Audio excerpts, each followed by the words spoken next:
Sup? Hold on, I gotta get some music going here. Oh yeah, Far Cry, love it. So let's go back from Star Trek. Just to be a dick, I have to post a video because you know, as good as it was awesome. There's just so much about it that would seem so cheesy and so poorly thought out that you know nobody's perfect. And since nobody cares what I think, I'm going to go through them really quickly. I have 15 brief talking points. I'm just going to throw it through real quick. One, the introduction to the movie was terrible. So bad. So like the first 10-15 minutes, brutal. See, it kind of reminded me of Indiana Jones. Like, you know, when they're going through the jungle. And it's just all crappy CG and like it's basically making a very serious situation into something that's supposed to be funny. You know, it's hard to compare it to the first movie because the first movie, the introduction was so good that you're not gonna be able to top it. But what I want to see is some kind of crazy action happening in the second movie. But no, it's just a bunch of, you know, random aliens chasing these guys through a jungle and trying to throw spears to kill them because it's still a relic from the temple. Which I think was to distract them from the guy landing in the volcano, but I don't even know for sure what the point of that was. It's pretty weak. I mean, if you're gonna find it, I mean, you had to do it to justify violating the Prime Directive to set up, you know, him being kicked out of being a captain, even though that was also completely pointless because it lasted all of about 5 minutes.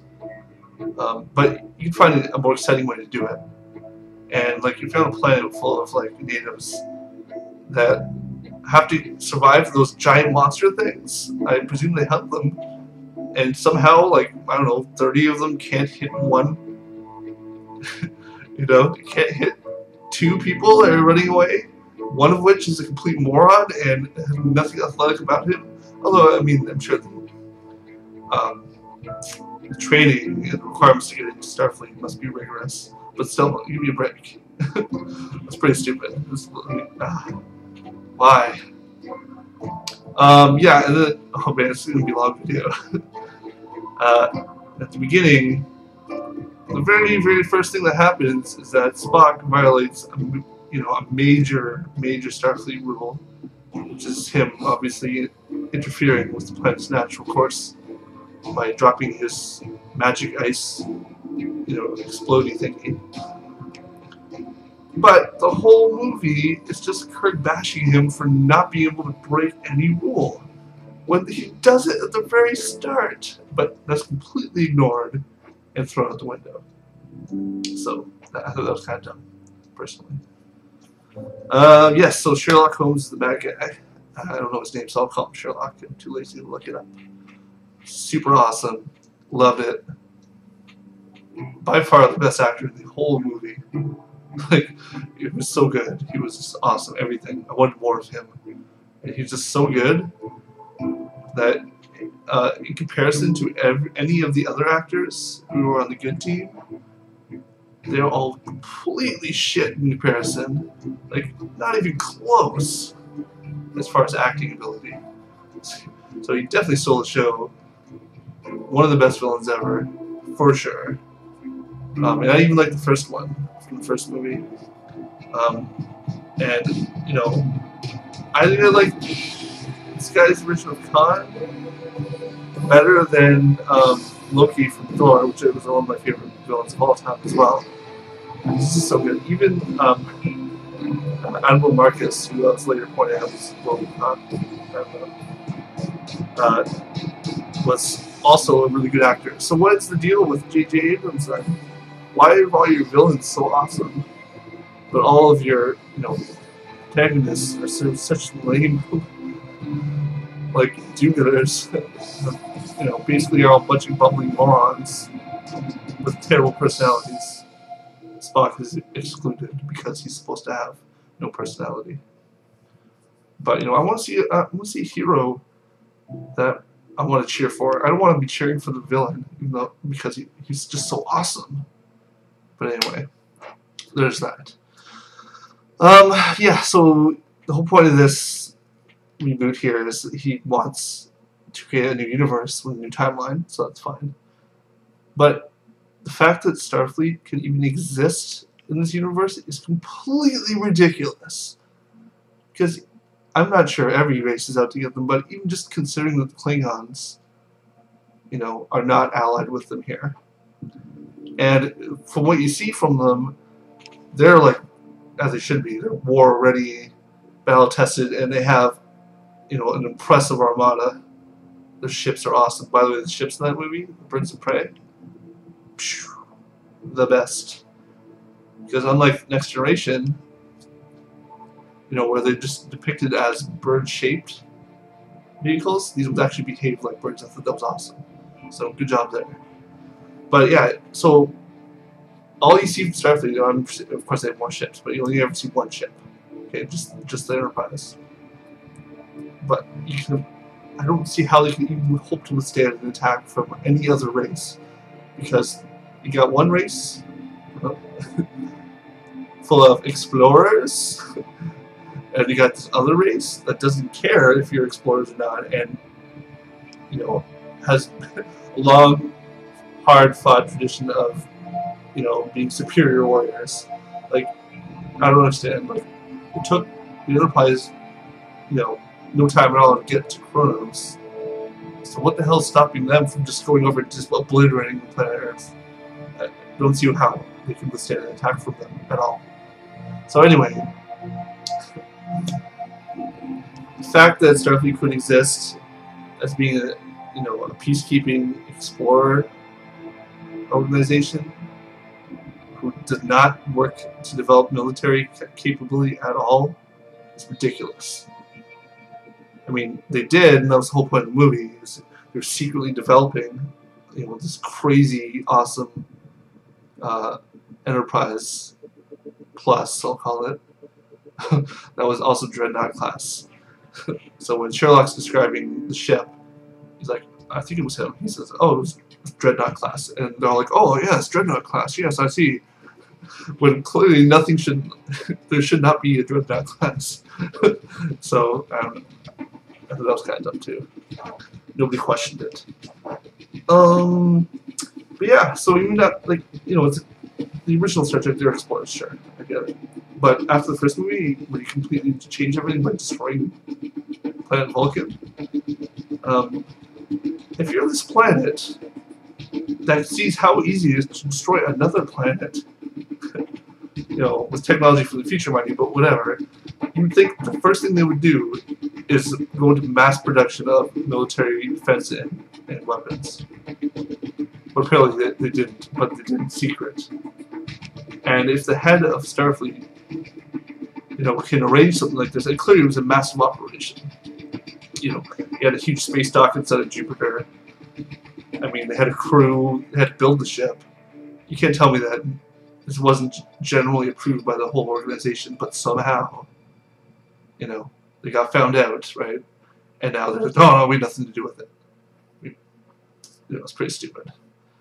But anyway, the fact that they can disregard all this weapon technology, you know, when they're including a hostile universe, is stupid, and it's laughable, and it's naive. And I know they're trying to keep true to Roddenberry's vision of the future in this universe. But give me a break, you already messed with the timeline anyway. Like, it's stupid. Yeah, so I don't like that. Right. Technology. I don't know if they had it in the first movie, or if they had it in the original series, but I figured they should have force field technology by this time. They have shield technology, and isn't that just the same thing? I mean, shields block, you know, weapons and energy bursts and stuff. You figure, I don't know. The reason I'm bringing it up is because several times in the movie there's hull breaches and people just flying out the window, so to speak. But at least the CG in this movie looks good.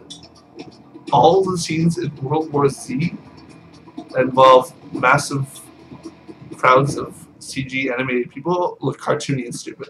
But they don't in this movie. It looks really good. But anyway, how many people die because they don't have force fields when they breach the hull? And first part, when I first started thinking about it, was when he's doing his space dive, which was also cool. And his his mask starts cracking. Like, what? Why do you not have a backup force field in there? And furthermore, you're in space, and something hits you and you start cracking. It will only take a tiny, tiny crack. If the whole thing just go poof, like going that fast in a no environment situation, I don't see how you can survive that. So that was kind of stupid. I mean, any structural damage there should just ruin the whole thing. Anyway, why is there no force field tech? And also, why do they not use their teleportation stuff more often? It's ridiculous. Like when they're loading people up into the space dock, and how they took, how they hid the Enterprise underwater instead of just beaming them up and down from the planet. What the fuck is that? So that was pretty stupid. It didn't make any sense to me. I don't know, like, again, it's all fake made up technology, but why does it take more energy to beat someone up than to beat someone down? What's the difference? I don't know. Whatever. So some inconsistencies there as far as tech goes, but I'm a nerd, so whatever. Oh boy, 6 out of 15. This is gonna be a long video. If I can even post it. 6. Random aliens. So it seems like Abrams is just throwing in random aliens just for the sake of being funny, and just get a reaction from people, because it's so stupid. There's no point. Like, first he's having sex with hot girls that have tails. Okay, what? Yeah, he did in the first movie too. The one scene where he turns to some, I forget what was happening, but something was going wrong, and this girl's like, "We don't have any power," but it's some like crazy bronze face, like out of nowhere. And of course, guy with the robot brain, just throwing these random aliens. It's more Star Wars-y to me. It's just stupid, but whatever. Yeah, the reaction time of some of the crew members, insanely impossible. Okay, especially Kirk and Chekhov. Spock, again, you can forgive because he's from Vulcan and they have different physiology, maybe they have superior reflexes, whatever. Okay, especially Sherlock, But, like, when he falls and grabs the guy, his thing with Scotty, you see that in every fucking movie, and that's impossible. You'd never be able to catch a guy like that. And then, to make it worse, Abrams does the double cheese, where, oh, Kirk, let's go, and Chekhov grabs him too. So he's holding two guys. Like, it's overdone, and you see it in too many movies. It's super cheesy. And no way in hell anybody can react that fast. I don't care. I don't care. It just doesn't make any sense. That bugs me. Okay. Speaking of reaction times, so Sherlock's a superhuman. Okay, and I don't know if I said this already, but I wasn't completely sold on the explanation about why they were so superior. I mean, they said, oh, they're from 300 years in the past, and they're all war criminals and whatever. Well, why is everything about them so awesome then? That, again, is the whole idea that Starfleet would just take all this awesome technology, like super regenerative stuff, crazy reflexes, crazy intelligence, whatever, and just throw it away. We don't need that. No one's ever. We're never gonna have need for super regenerative abilities. So let's just put them in capsules and ship them off. So I never understood why these 300-year-old people were so superior to everyone in the present day. They didn't really explain it too well.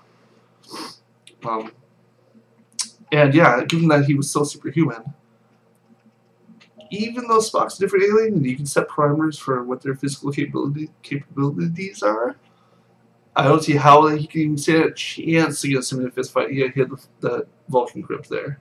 So, okay, fine. That's devastating. But, like, even when he's chasing him through London, like, he should not even be able to even get close to him, let alone catch up to him. That is just ridiculous. So, yeah. What else? Right to 10. The durability of the ship, the durability of the Enterprise was well beyond anything you can imagine. First of all, this and the last movie, it's getting hit with massive weapons that are completely way beyond anything it's even built to handle, even built to imagine. And I mean, when you hit something with something that's that much more powerful while you're traveling at that speed, warp, and somehow they're not destroyed instantly, ridiculous. And I mean, port nacelles were exploding and stuff, and like somehow they still follow in warp, and the ship's not destroyed, and they have some functionality, and they get hit some more, and they're still not dead. And then, I mean, hull breaches everywhere. And remember, they don't have force fields, so everything's decompressed, and people are floating up in space. After all that shit happens, then they get caught in Earth's gravitational pull, and somehow manage to avoid instant, like, how long would it take an object with that mass to succumb to the gravity? Like, it wouldn't be really long at all, I would think. And yeah, they have, like, you know, anti-falling measure stuff, whatever, but the ship's destroyed. They don't have any power. They literally had no power. So, the fact that it survived so long and didn't crash, ridiculous. I mean, I would have much rather they abandoned the ship and the thing exploded. That would have made more sense. But they got away, and you know, none of the bridge crew died, which again is another talking point. I'll talk about that later. Yeah, so it's not likely to assume that hundreds of thousands, if not millions, of Earthlings in this movie die. But still, after all that happens, we're just explorers, guys. You know, yes, our own weapons came back to hurt us, but it's only because we're so ignorant that we're just explorers. That we have to hide it, and we have all these, you know, secret agendas and stuff that come back to hurt us. So if the third movie comes around and they're still preaching that they're explorers and not military, then that's it. I'm done. I'll probably still like the movie, but I mean, I won't be sold on Abrams anymore. Because realistically, you would expect them to refit every fucking vessel with that technology they developed. Because you know that there's going to be a war with Klingons. How could there not be? You just went to a planet, you just invaded them, killed a whole bunch of them, and then just left and was like, no big deal. So, and you know, how do they even detect them? Like, yeah, you must have planetary detection systems and whatnot, but they flew to an uninhabited part of the world where one guy is, and you got like 3 or 4 birds of prey on them, like that, no problem. But yet their ship is stranded 20 minutes away from Kronos for I don't know how long, and nobody caught up to them. Nobody detects them that they're there. Pretty stupid. And I know they went to the planet, stripped themselves of all Starfleet stuff, but I mean, they're from Earth. I mean, they need warp tech. It's assumed they need warp tech to get there, and I mean, unless it's a common thing where citizens would have warp tech by that time, unlikely. Assuming Klingons aren't stupid, how could you not expect a war? And then again, if there is a war, I mean, it took the Enterprise like 5 seconds movie time to get to Kronos, so what's stopping Klingons from sending 20 of their ships over there? And that's it. So I don't know, something about that just doesn't sit right. Oh, yes, the ending was weak and predictable. Obviously, he was going to die, sort of. And clearly, they were going to use, you know, Sherlock's super regenerative cells to bring him back. You know, I thought that was a little weak that it was that predictable. You know, and that they did such a great job because everything leading up to the ending, like the climax and stuff, was awesome. like the fight, you know, as stupid it was that they didn't destroy it right away. You know, the infiltration of the ship, down to, you know, him betraying them and stuff, and then crashing onto the planet, and like chase there, and all that stuff was awesome and cool. And I feel like they just copped it right at the end, knocked him out, and then movie's over, everything's cool. We got him in stasis. So I know, how can you really transpire from them capturing him again to, you know, killing him? Yeah, but still, I felt a little let down. I felt like the ending was kind of lacking. And also, now, does this mean that Kirk in this universe has super regenerative abilities? So he will also be a super soldier? Well, hopefully. Yeah, and when he dies, or almost dies, even though somehow he's not killed right away, you know, he should be killed before he even gets to the top of that thing, just like Scotty says, but somehow he survives. But whatever, put that aside. The scene where he's dying. He's got his hand on the glass. The Spock. It was just, I'm sorry, but it was so gay. It was just so gay. I started laughing. Me and the guy beside me, we just kind of started bursting out laughing. It's pretty stupid. Another part that made me laugh too was when he tells Chekhov to put on a red shirt, because clearly that was a joke. To the old, or a reference to the old series. That was pretty funny. So there's some funny parts. You know, we're okay. And lastly, okay, no, I already talked about this, how everybody on the bridge is a bumbling moron, except for Spock and the black chick, whatever her name is. But somehow they keep surviving against incredible odds, and nobody's dying. I mean, sure, you can kill off random people, but there's no way this movie happens and nobody on this crew gets killed, like on the bridge. Someone should be dead. And I mean, I demand retribution. I want blood. It's just one comic guy, fine, but I mean, Scotty's a comic relief, fine, I get it. Then you Chekhov's like stupid comic relief, and then Sulu's also comic relief, and fucking the Doctor's comic relief, and how many times he used the "damn it" line? Like, it was cute in the first movie because he had to do it. Now he does like 3 times in this movie. And the last one being, "Damn it, Jim, I'm not it. Torpedo, whatever." Like, I don't know. It's kind of had enough of that already. Yeah. Movie was good. Not as good as the first one, I'd say. The first one just had more momentum. Like I said, the big intro really kicked it off. The villain, even though the villain was not even close to as good as this one, still, I was more satisfied with the way the first movie ended than I was with this one. So the first movie I thought was better.